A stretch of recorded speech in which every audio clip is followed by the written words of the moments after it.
Hi everybody, it's Mena. Welcome back to my channel. Excuse me. Sorry, I had a spot on my camera and I had to get rid of it. Hi everybody, it's Mena. Welcome back to my channel. Or if this is the very first video that you're seeing me, then welcome to my channel. Please be sure to hit the subscribe button down below if you didn't already. I post every day except for Tuesday and Friday afternoons sometimes. And today in this video, I'm going to do my top 5 story time tips. So this is if you're doing a story time here on YouTube, some tips just to help you out of what to do and what not to do when you're making up a story time. And I thought this would be a helpful video because I know there's a lot of people on YouTube who do story time videos, or also known as personal narratives, as my mom calls them. And I thought this would be a good idea to talk about what to do when you're doing story times, because there's certain things you have to remember when you're doing a story time here on YouTube. And I hope this video will help you out, and I'm going to get started, and let me know if you guys like this video, and if you do, give it a thumbs up. So I'm going to get started. So number 1 on my list would be don't mention names unless you don't know anyone by a certain name.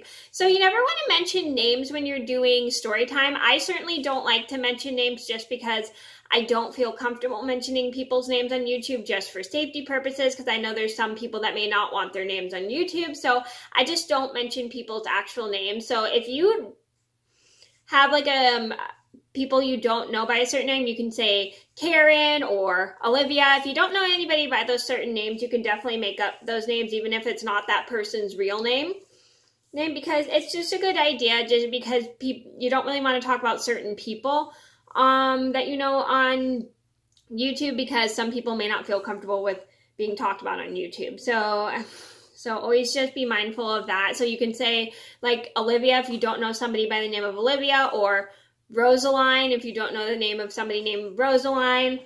I just don't usually just mention names just because I don't really want to mention names on YouTube. But if you want to give somebody a name, just do it by a name you don't know somebody by, so then people don't know you're talking about them. Number 2 on my list has to be don't say the name of a certain place you always go to if it's a local. So you don't want to give out local places just because you don't want people following you or knowing where you go.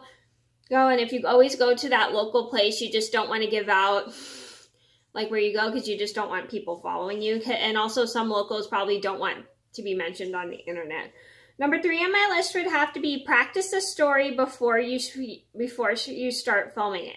So this is really important, so then you don't have to say you don't have to stutter, you don't have to sit there and forget what you're talking about, and yada yada yada. So that's also a good thing you can do, is practice the story, and also then you can tell it in a certain order, so then you know how to tell the story in a certain order. So it's always good to probably practice the story before you start filming, of how to word it, how to say it, and also how to have the title for it. I apologize for stuttering. So you can just definitely do that. It's just practice a little bit before you start filming, because you want to make sure you have it right before you upload it. It's always just a good thing, so then people can understand what the story is about. Number 4 on my list would be don't mention names of local stores or restaurants. Sorry. It's never good to mention names of local stores or restaurants, because like I said, you don't want people following you around or knowing where you go, because those are places, because everybody watches YouTube, and you just don't want random people just following you everywhere you go. So if you're going to mention a certain place in your story, just don't say the name of the place you go to. If it's a store that is not available all around the world, don't say it. Or if it's a restaurant that's not available around the world, don't mention it. So you can mention a store like Forever 21, because that's a chain store. Or Bath & Body Works, so that's also a chain store, because they're all around the world. Or McDonald's, you can mention McDonald's, because that is also all around the world. So always just say the names of chain stores, not local stores. Names of local stores and restaurants, always say names of chain stores and restaurants, but never local stores or restaurants.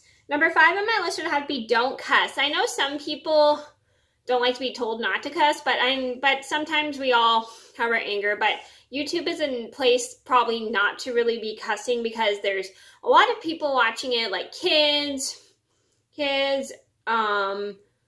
people that probably don't like cussing and stuff. Like, I never like to cuss at all on YouTube, but that's just me. I mean, it's like everybody's different. Everybody has their own way of saying things. I mean, not everybody really cares if they cuss. I mean, not everybody really cares if they cuss, but cussing is not really an appropriate thing to do on YouTube, because if you want to get like a job as a teacher or wherever, you should never really cuss in your story times, because you don't want like the whole world to hear you cuss, because YouTube is a very public site, so you kind of need to be careful. Okay, so those are my top 5 story time tips. I hope you guys enjoyed the video. Thank you so much for watching. Please be sure to like and subscribe if you haven't already. I post every day except for Tuesday and Friday afternoon sometimes, and I'll see you in another video soon. Bye!